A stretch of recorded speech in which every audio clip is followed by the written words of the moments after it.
So, for the entrepreneurs and the self employed people who have an incorporated business that would like to use the money that they have earned from their business for their new home, what are some things that they need to keep in mind? If somebody has a corporation and they've got huge amounts of retained earnings and they want to use those funds, one thing that you have to take into consideration is that any money that's taken out of the corporation long term either has to be a loan from the corporation or an income to the individual.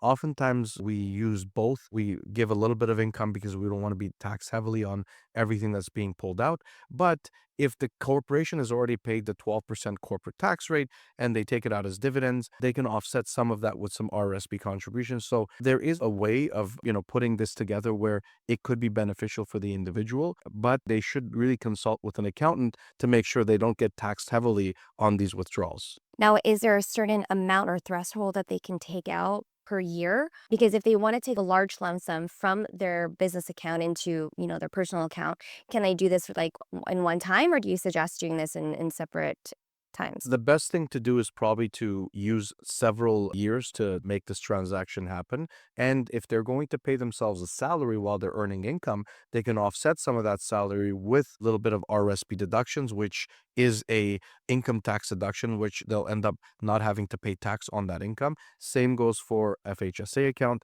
So there are tools nowadays that designed for self-employed people to avoid or reduce the taxation that they would have to pay on these withdrawals from their corporations. But they need to make sure they consult with an accountant to make sure that plan is set into motion.